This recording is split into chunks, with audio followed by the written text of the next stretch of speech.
ತಂಗಿಯನ್ನು ಕಾಲೇಜಿನಿಂದ ಈಗ ಕಂಡುಕೊಂಡು ಬಂದೇನಪ್ಪ.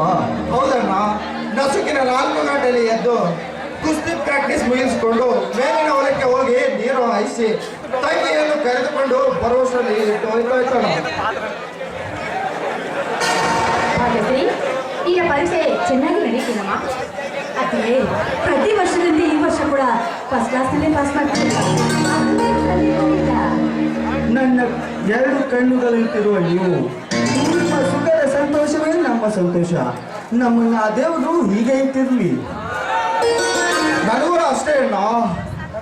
ಧರ್ಮರಾಜನಂತರ ಧರ್ಮದ ದಾರಿಯಲ್ಲಿ ಭೀಮನಂತೆ ಪರಿಪಾಲಿಸಿ ನಿನ್ನ ನಿಷ್ಠೆಯಲ್ಲಿ ಬದುಕುತ್ತೇನೆ.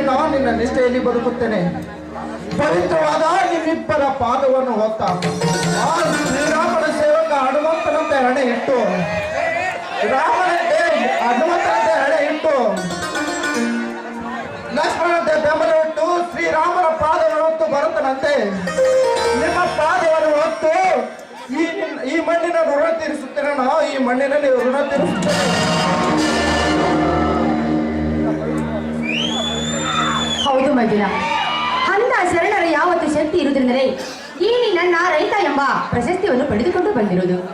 ಅತ್ತಿಗೆ, ಆ ಸುದ್ದಿಯನ್ನು ಕೇಳಿ ಈ ನನ್ನ ಐರಾವತವನ್ನು ಹತ್ತೆ ಬರುವಾಗ ಹಾಲಿವುಡ್ ಪಾಂಡನ ಜಯಘೋಷದ ಸುದ್ದಿಯನ್ನು ಕೇಳಿ ಆ ಚಕ್ರವರ್ತಿ ಕೆಟ್ಟ ಮಾತನ್ನು ಕೇಳಿ ಅವಸರದಿಂದ ಬಂದೈತೆ ಈ ಸಂತಸಕ್ಕೆ. ಹೌದು ತಮ್ಮ, ನನ್ನ ಈ ಪ್ರಶಸ್ತಿಗೆ ಪೈಪೋಟಿ ಮಾಡಿದ ಚಂದ್ರಕಾಂತ ನಮ್ಮ ಮೇಲೆ ಸೇಡಿನಾಗಿ ಬಿರುಗಾಳಿ ಬೀಸಿದ್ರು ಬೀಸಬಹುದು.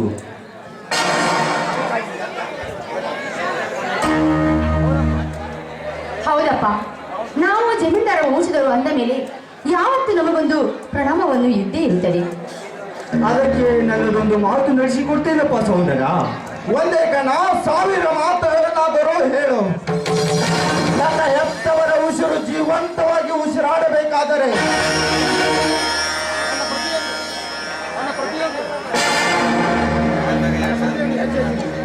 ನೀನು ನುಡಿದ ನುಡಿಗಳನ್ನು ಪ್ರತಿ ಹೆಜ್ಜೆಗೂ ನನ್ನ ಹೃದಯದ ಮಿಡಿತಗಳನ್ನಾಗಿಸಿಕೊಂಡು ನೀನು ಬೆರಳು ಮಾಡಿ ತೋರಿಸಿದನ್ನು ನನ್ನ ತೆರೆಯಿಂದ ಹೊತ್ತು ಮಾಡುತ್ತೇನೆ. ಅದ್ಯಾವುದು ನಿನ್ನ ಮಾತು ಹೇಳೋಣ. ಧರ್ಮ ರಕ್ಷಿತೋ ರಕ್ಷಿತ ಎಂಬಂತೆ ಧರ್ಮವನ್ನು ನಾವು ಕಾಪಾಡಿದರೆ ಅದು ನಮ್ಮನ್ನು ಕಾಪಾಡುತ್ತದೆ. ಅನೇಕ ತಲೆಮಾರಿನಿಂದ ಧರ್ಮವನ್ನು ಉಳಿಸಿಕೊಂಡು ಬಂದ ನಮ್ಮ ಮನೆತನದ ಕೀರ್ತಿ ಉಳಿಯಬೇಕಾದರೆ ಸತ್ಯಕ್ಕೆ ನಿತ್ಯ ಹೋಗಲು ಕೊಟ್ಟು ನ್ಯಾಯ ನೀತಿ ಧರ್ಮವೇ ನಮ್ಮ ಉಸಿರೆಂದು ಬೆಸೆದು ಕೂಗಿ ಬಸವಳೆದು ಬದುಕುವ ಬಡವರನ್ನು ಎತ್ತಿ ಹಿಡಿದು ನಿತ್ಯ ಕಾಮಾನಿಧಿ ಕಾಂಚನನ್ನು ಸದೆಬಡಿದು ಶೂರನಾಗಿ ದರಿದ್ರ ರೌಡಿಗಳಿಗೆ ನೀನು ವೀರಭದ್ರನಾಗಿ ಬೆಂಗಿನ ಶೀಲಕ್ಕೆ ಕೈ ಹಾಕುವ ಕಾಮಕರಿಗೆ ನೀನು ಶಿವನ ಹುಲಿಗನ್ನಾಗಿ ಈ ಮಣ್ಣಿನ ಮಗನಾಗಿ ಬಾಳಬೇಕಮ್ಮ. ಅದೇ ನನ್ನ ಆಸೆ. ಇದ್ಯಾವ ದೊಡ್ಡ ಮಾತು ಹೇಳಿಬಿಟ್ಟಿಯಣ್ಣ ಈ ನಿನ್ನ ತಮ್ಮನಿಗೆ. ನೀನು ಈಗಲೇ ಬೇಕೆಂದರೆ ಹುಲಿ ಹಾಲನ್ನೇ ತಂದು ಕೊಡಬಲ್ಲೆ. ಈ ನಿನ್ನ ಆಡಿದ ನುಡಿಯನ್ನು ನುಡಿಸುವುದಕ್ಕೆ ಈ ಬ್ರಹ್ಮಾಂಡವೇ ಬಿರಿಯಲಿ, ಆ ಸೂರ್ಯ ಚಂದ್ರರೇ ಕತ್ತಲೆ ಗರಿಲಿ, ಆ ಕತ್ತಲೆಯ ಪರೆ ಹರಿದು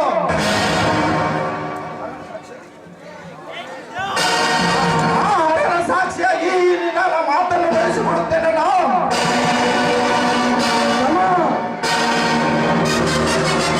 ಕೇಳೋಣ ಈಗ ನನ್ನ ಮಾತುಗಳನ್ನು.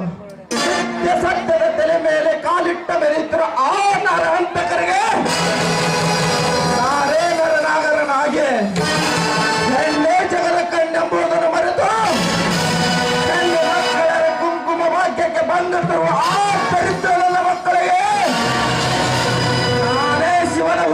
ಸರ್ಪವಾಗಿ ಧರ್ಮದ ದಾರಿಯನ್ನು ತಪ್ಪಿಸಿ ಧರ್ಮದ ಹೆಗಲೇರಿಗೂ ಹೋಲಾಡಿಸಲಾಗುತ್ತಿರುವ ಕೆಟ್ಟ ಚಕ್ರವರ್ತಿಗೆ ನಾನೇ ಕಾಳಿಂಗ ಸರ್ಪವಾಗಿ ನಿನ್ನ ಧರ್ಮದ ದಾರಿಯನ್ನು ತಪ್ಪಿಸುವರಿದ್ದರೂ ಬಡವರ ರಕ್ತಕ್ಕ ಅವರ ಬಿಸಿ ರಕ್ತದಿಂದ ನಿನ್ನ ಪವಿತ್ರ ಪಾದ ತೊಳಿತೇನೆ ನಾನು.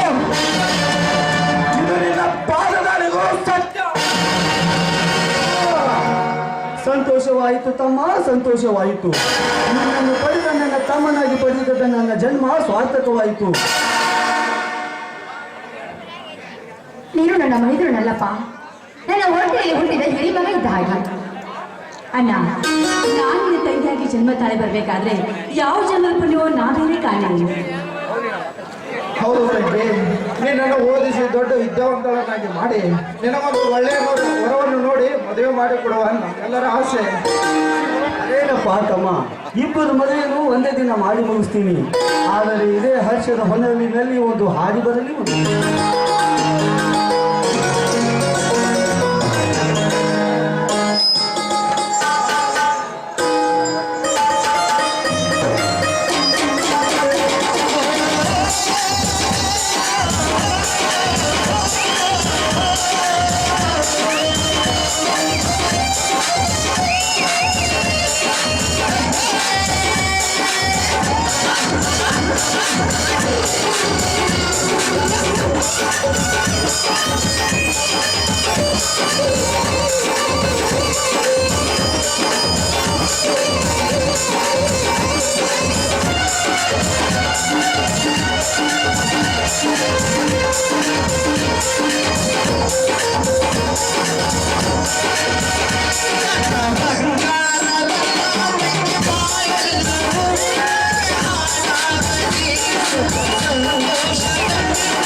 Thank you.